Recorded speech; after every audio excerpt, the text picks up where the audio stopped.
Hello friend, welcome to cine wood hub one channel. आज हम बात करेंगे नफरत की आंधी 1989 की हिंदी भाषा की एक्शन फिल्म है जो Shri Jagdamba movies combines banner पर रतन ईरानी द्वारा निर्मित और मेहुल कुमार द्वारा निर्देशित है।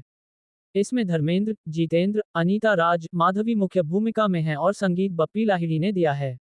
इंस्पेक्टर रवि कपूर जितेंद्र एक ईमानदार पुलिस अधिकारी है जिसका 5 साल बाद शहर में तबादला हो जाता है। चंडी दास खुराना अमरीश पुरी एक तस्कर और गैंगस्टर है। उसका छोटा भाई छोटू शक्ति कपूर और उसके गिरोह की रवि से पुरानी दुश्मनी है।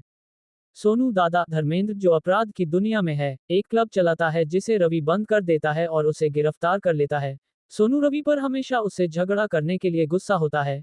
चंडी दास इसका फायदा उठाना चाहता है। एक दिन जब वे एक दूसरे से लड़ रहे होते हैं तो वह रवि को मारने और सोनू को मामले में फंसाने की योजना बनाता है, लेकिन रवि लड़ाई में सोनू को बचा लेता है और उसके बाद से वे अच्छे दोस्त बन जाते हैं। सोनू अपनी जीवन शैली और जीने का तरीका बदल देता है और एक मैकेनिक की दुकान शुरू करता है। रवि सोनू की मदद से चंडी दास और उसके गिरोह को रंगे हाथों गिरफ्तार 6 साल बाद चंडी दास और उसका गिरोह जेल से रिहा होता है और वे रवि और सोनू से बदला लेना चाहते हैं।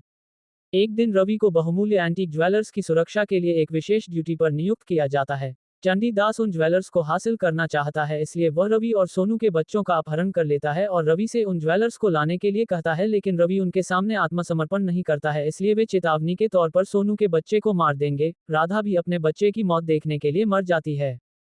सोनू आग बन जाता है और चंडी दास और उसके गिरोह से बदला लेना चाहता है। भले ही रवि उसे रोकने की कोशिश करता है, लेकिन सोनू उसकी बात नहीं सुनता क्योंकि उसने जीवन में सब कुछ खो दिया है। वह चंडी दास गिरोह के सदस्यों को एक एक करके मारना शुरू कर देता है।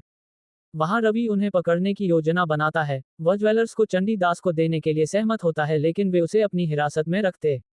कहानी की शुरुआत होती है ईमानदार पुलिस इंस्पेक्टर रवि कपूर जितेंद्र से, जो शहर में अपराधों को खत्म करने के लिए कड़ी मेहनत करते हैं। उनकी राह में आता है चंडी दास खुराना अमरीश पुरी एक खतरनाक गैंगस्टर और उसका भाई छोटू शक्ति कपूर। एक दिन रवि एक अपराधी सोनू धर्मेंद्र को गिरफ्तार करते हैं जो एक क्लब चलाता है। सोनू और रवि के बीच कई टकराव होते हैं, लेकिन एक घटना के बाद दोनों दोस्त बन जाते हैं। सोनू अपने पुराने जीवन को छोड़कर एक मैकेनिक की दुकान खोलता है। रवि और सोनू मिलकर चंडी दास और उसके गिरोह को सबूतों के साथ जेल भेज देते हैं। कुछ समय बाद दोनों की शादी होती है और दोनों को एक एक बेटा होता है। 6 साल बाद चंडी दास और उसका गिरोह जेल से बाहर आ जाता है और वे बदला लेने की योजना बनाते हैं। चंडी दास रवि और सोनू के बच्चों का अपहरण कर लेता है। जब रवि उसके सामने झुकने से मना कर देता है तो वह सोनू के बेटे को मार देता है। ये घटना सोनू की पत्नी राधा अनिता राज की भी मृत्यु का कारण बनती है। सोनू गुस्से में आकर चंडी दास और उसके गिरोह के सदस्यों को एक एक करके मारने लगता है। रवि उसे रोकने की कोशिश करता है, लेकिन सोनू की नफरत उसे रोकने नहीं देती। अंत में सोनू अपने दोस्त रवि और उसके बेटे की जान बचाने के लिए अपनी जान की आहुति दे देता है। हमारा वीडियो पसंद आया तो लाइक करे, शेयर करे और सब्सक्राइब जरूर कर दीजिए।